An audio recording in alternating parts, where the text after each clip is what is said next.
Hi guys, so the Arts Minister Lord Parkinson was interviewed by Kay Burley of Sky News about the chaos taking place at British airports. Now for the record, chaos is taking place at other airports around Europe too. This is a picture of what's happening in Dublin, queues of up to 8 hours. Now why is this happening?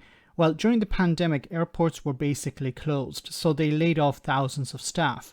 These workers naturally didn't wait around for airports to reopen, so they were either reassigned to other sectors or they looked for other jobs. Now, while EU airports are struggling, they can attempt to hire staff from within the European Union. For the UK, it's a bit more complicated, something the Arts Minister didn't seem to understand. So what's the government going to do about this travel chaos? Well, the colleagues at the Department of Transport are working with the industry. We have been for many months urging them to make sure they've got enough staff so that, thanks to the success of the vaccine rollout, as people are able to travel again, that people can take the holidays that they've missed and that they've deserved. And, of course, it's causing a lot of distress for people, particularly in half-term, people with family and children with them. It's very distressing if you turn up at the airport and your flight isn't ready. The question was, what are you doing to help the airports? And your response is, we told them to hire more staff, or we told them to prepare for that. So we've been saying to the industry that they need to prepare for this. They need to have the staff that that they need to make sure people can get away and enjoy holidays. What? So what are you doing to help them? Well, we told them to hire more staff. Wow, okay, they didn't... Does he honestly believe that the airports didn't know that? The airports are looking at all these queues, are looking at all of this chaos and thinking, why are we not able to resolve this problem? Maybe we need to reach out to government and they can tell us why we're struggling here. But they haven't got them. No, and we've been using some of our post-Brexit freedoms to make sure that people can be hired more quickly. But this is something that the industry... What is he talking about here? Post-Brexit freedoms to make it easier to hire people. You actually created a barrier. You ended freedom of movement. You made it more difficult for these airports to hire people. Now, a lot of the staff are generally foreigners. So in the past, people from the European Union, that's finished now. It's more difficult to hire staff from the European Union. So you have to hire staff from further afield. As I said at the beginning, European airports are also struggling, but that's because of the pandemic. They laid off hundreds of workers, thousands of workers, and now they're struggling to recruit new ones. And there's also the security issues.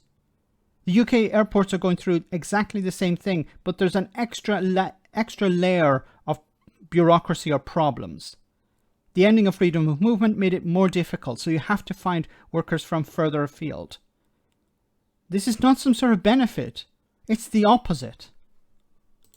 But well, yeah, but in some of the regulations, can be met, but can be met speedily. But we've been saying to the industry for quite some time they should have been preparing for this.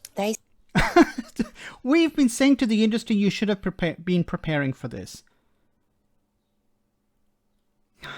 This is the government, the Brexiteer government, that said, in 2020, 2021, 2019, don't worry, there won't be any problems. Brexit will be a success. There won't be delays, project fear, whatever. And now they're blaming the airports for not having the staff, for not being able to get the staff they need to operate those airports. I really don't know how to respond to this. It's your fault. This is what the government are saying. It's your fault that you can't access the staff you need because we ended freedom of movement. Yes, there are shortages because of the pandemic, and European airports are going to struggle for the next number of months. But British airports are in a worse position because they can't access, or it's more difficult to access workers from the European Union. So they have to look for workers from South America or India or wherever, which are probably already struggling as well because of the pandemic. Most of those airports are probably closed as well. And they're struggling to get their staff as well. So you created a problem here that didn't have to exist.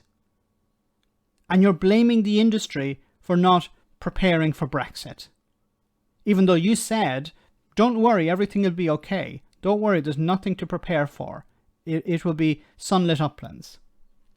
Let me know in the comment section, guys, what you think about all of this. As always, your comments are greatly appreciated. Thanks a lot.